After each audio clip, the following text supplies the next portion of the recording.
لیکن ان کے ہاں کوئی ڈانٹتا ہی نہیں ہے پیدائش سے لے کے بڑے ہونے تک.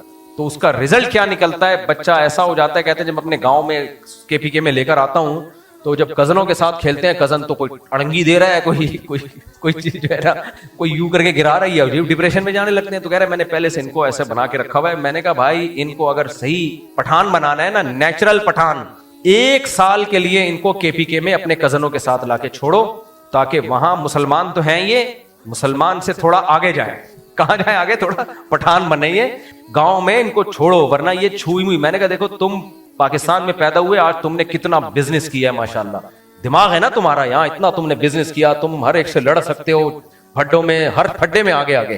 تو میں نے کہا اپنے بچوں کو اگر تم نے پٹھان بنانا ہے تو کم سے کم ان کو کے پی کے میں لا کے نا یہاں بچوں میں چھوڑا کرو, تاکہ تھوڑا سا سیکھیں. یہ تو خیر میں یہ بات کر رہا تھا کہ آپ نے اگر ذرا بھی غم نہیں اٹھائے ہوتے نا تو آپ ڈپریشن میں بہت جلدی جاتے ہو, بہت جلدی جاتے ہو. میں اور آسان مثال سے سمجھاتا ہوں. جس آدمی نے کبھی وزن نہ اٹھایا ہو, کیا وہ وزن اٹھانے کے قابل رہتا ہے؟ 10 کلو بھی نہیں کبھی ویٹ اٹھایا تو اچانک کسی نے لا کے 15 کلو ویٹ اس پہ رکھ دیا, وہ تو ہڈیاں ٹوٹ جائیں گی اس کی. تو ایسے ہی لوگوں کی مخالفت یا لوگوں کا آپ کو فیور نہ کرنا, برا بلا کہنا, یہ زندگی میں تھوڑا تھوڑا چلتا رہے نا آپ کے ساتھ. میرے ساتھ تو بچپن سے چل رہا ہے, بہت پہلے سے چل رہا ہے. تو پھڈے اسکولوں میں چلتے رہتے تھے, مار کٹائی ہوتی تھی. گھر میں آتے تھے, بتاتے تھے اپنے بڑے بھائی کو کہ ہم نے فلاں نے مارا ہے, تو بھائی ایک چماٹ اور لگا دیتا تھا کہ مار کھا کے آئے ہو تو ہمیں کیوں بتا رہے ہو, وہیں چمٹا دیتے, یہ بزدلی کی باتیں کیوں کر رہے ہو ہمیں. تو یہ سب چیزیں امیون سسٹم کو کیا کر رہی تھی, بوسٹ کر رہی تھی. ہاں برداشت سے زیادہ ہو جائے تو پھر ڈپریشن میں جاتا ہے آدمی. ایک حد تک تو یہ چیزیں ہوتی ہیں, اس سے زیادہ نہیں. زیادہ ہو گیا تو پھر انسان ہے نا. ویٹ بھی ایک حد تک, آپ نے جم میں گئے, ابھی ویٹ اٹھانا آتا نہیں ہے, جاتے ہی 40 کلو اٹھا لیا تو زمین میں گڑ جاؤ گے بھائی, تم مر جاؤ گے. تو یہ جو مخالفتیں ہیں نا لوگوں کی, یہ بھی آہستہ آہستہ آپ کو کیا بنا دیتی ہیں, بہادر بنا دیتی ہیں. آہستہ آہستہ آہستہ آپ کے اندر ایک پاور پیدا ہوتی ہے. تو سوشل میڈیا پہ ہر جگہ ہماری عزت ہو رہی تھی, جہاں جا رہے ہیں نائس ٹو میٹ یو. میں سوچتا تھا کہ یار میں تو چھوئی ہوئی ہوتا جا رہا ہوں بالکل, اور مجھے ڈر یہ ہوتا تھا کہ شہرت کی وجہ سے میں کہیں بگڑ نہ جاؤں, حق بیان کرنا نہ چھوڑ دوں میں. بہت زیادہ شہرت ہو جاتی ہے نا ہر جگہ. ہی ہمارے حضرت مفتی رشید احمد صاحب فرمایا کرتے تھے کہ جس شخص کی ہر جگہ تعریف ہو رہی ہو نا, یہ میں نے اپنے شیخ سے بہت بار یہ بات سنی ہے, جس شخص کی ہر جگہ تعریف ہو رہی ہو سمجھ لو کہ اس میں مداہنت ہے.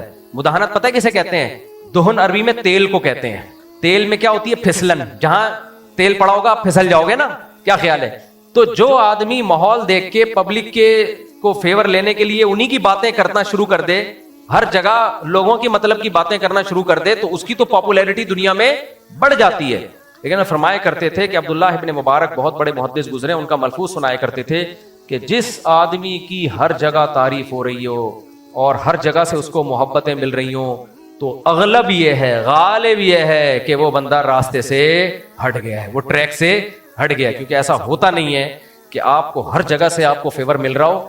یہ اس کی علامت ہے کہ آپ سب جگہ سے پیڑے کھانے کے موڈ میں, آپ کسی کو ناراض نہیں کر رہے ہیں. تو اس لیے یہ جو ماحول بنا ہے نا سوشل میڈیا پہ, اس سے مجھے ضمیر میرا مطمئن ہوا کہ یار شکر ہے, چلو ہم نے جس بات کو صحیح سمجھا اس کو آگے پارسل کر دیا, پبلک کی ہم نے پرواہ نہیں کی. اچھا لوگ یہ بھی, ایک بات میرا ٹاپک چینج ہوتا ہے, کیا کروں, لوگ ایک یہ بھی کہہ رہے ہیں کہ حکومت کے فیور دے رہے ہیں, حکومت کے فیور دے رہے ہو. میں آپ کو ایک یقینی بات بتاؤں جو مشاہدہ ہے, پاکستان میں حکومت کے فیور میں بات کرنا مشکل ہے, حکومت کی مخالفت میں بات کرنا آسان ہے. کیونکہ جب آپ حکومت کے فیور میں بات کرتے ہو نا, ساری عوام آپ کے دشمن ہو جاتی ہے, حکومت سے آپ کو 2 ٹکے بھی نہیں ملتے, سمجھ رہے ہو.